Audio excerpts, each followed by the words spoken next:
இங்க வந்து தலைவரை கூப்பிடலாம் நல்லாவா இருக்கும்? கண்டிப்பா வந்து கருத்து சொல்லாம போனா நல்லா இருக்குமா? நம்ம நாட்டு நடப்ப அலசலாமா? அலசி ஆராய்ந்துடுவோம். ஆனா எனக்கு கொஞ்சம் பசிக்கிற மாதிரி இருக்கு. நான் போய் சாப்பிட்டு வந்துட்டா? எப்ப பாத்தீங்கிறது? இப்ப சாப்பாடு பிரச்சனை தான் பெரும் பிரச்சனை இருக்கு. என்ன விட்டா நான் போய் சாப்பிட்டு வந்துடுவேன். சாப்பாட்டுல என்ன தம்பி பிரச்சனை? மழை இல்ல, விவசாயம் இல்ல, விவசாயிகளுக்கு வாழ்க்கையே இல்ல. அப்ப எப்படி நம்மளுக்கு சாப்பாடு கிடைக்கும்? மழை பெய்யாம இருக்கிறதுக்கு நம்ம என்ன தம்பி பண்ண முடியும்? நம்ம என்ன பண்ண முடியுமா? நம்ம செய்யற சில காரியங்களால தான் மழையே வர மாட்டேங்குது. நம்ம என்ன பண்றோம்? வில்லு பாட்டு தான் பாடுறோம். அது தப்பா? உனக்கு சொல்லி புரிய வைக்க முடியாது. பாடுறேன் கேளு. ஆத்தோரத்திலே ஆலமரம் வேலமரம், ஓத்தோரத்திலே வேப்பமரம் புளியமரம் ரொம்ப இருக்கே. ஆத்தோரத்திலே ஆலமரம் வேலமரம், ஓத்தோரத்திலே வேப்பமரம் புளியமரம் ரொம்ப இருக்கே.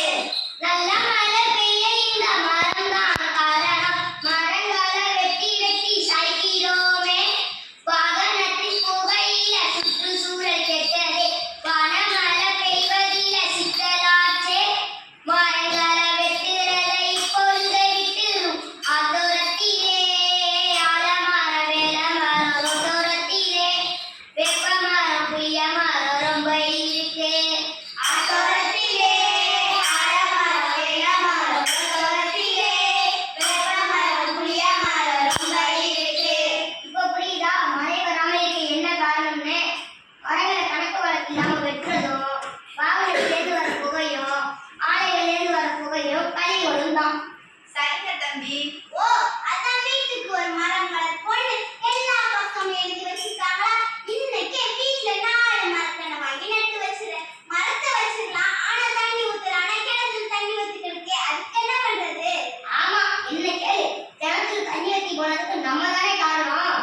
கிணறு வத்தி போற மாதிரி நாம ஒண்ணும் செய்யலையே. எதுக்கு எடுத்தாலும் நாம தான் கிடைச்சோமா? என்ன தம்பி இப்படி படி போடுறீங்களே? நீ செய்யற தப்பு உனக்கே தெரியல. ஏன்னா எல்லா பயணிகளும் அதே தப்பதான் செஞ்சுக்கிட்டு இருக்காங்க. என்னன்னு சொல்றேன் கேளு. 10 பைசா பொருள வாங்கினாலும் அத பைக்குள்ள போட்டு எடுத்து வர்றோம். பைக்குள்ள போட்டு எடுத்து வரோம். பிளாஸ்டிக்ல செஞ்ச பைய தூக்கி ஒரு ஓரத்துல போட்டு வச்சிடுறோம். ஓரத்துல போட்டு வச்சிடுறோம். மக்காத அந்த பை மண்ணுக்குள்ள சிக்கிக்கொண்டு மழை நீர பூமிக்குள்ள போகாம தடுத்து பத்தாத கேணிக்கூட வத்தி போக வச்ச இந்த மக்காத பைகளை வாங்காம விட்டுவிடு. 10 பைசா பொருள வாங்கினாலும் அத பைக்குள்ள போட்டு எடுத்து வர்றோம். பைக்குள்ள போட்டு எடுத்து வர்றோம். பிளாஸ்டிக்ல செஞ்ச பைய தூக்கி ஒரு ஓரத்துல போட்டு வச்சிடுறோம். ஓரத்துல போட்டு வச்சிடுறோம். இப்போ புரியுதா? மழைநீர் மண்ணுக்குள்ள போனாதான் நிலத்தடி நீர் மட்டம் உயரும். கிணத்துல தண்ணி வத்தாம இருக்கும். இத்தனோடு பையன தம்பி, இது போய் தண்ணியை தடுக்குமா? இப்படி சொல்றீங்களே. நீ மட்டுமா பிளாஸ்டிக் பொருட்களை யூஸ் பண்ற? உலகமே அதான் யூஸ் பண்ணிட்டு தூக்கி போடுது. அது மட்டுமா அறிவியல் வளர்ச்சிங்கிற பேர்ல பிளாஸ்டிக் பொருட்களை யூஸ் பண்ணிட்டு அப்படியே தூக்கி போட்டுறோம். அது பூமியின் மேல்மட்டத்துல போயிட்டு ஆக்கிரமிச்சு கொடூரமான விளைவை ஏற்படுத்திக்கிட்டு இருக்கு. அப்புறம் எப்படி அவசரத்துக்கு பொருள் வாங்குறது?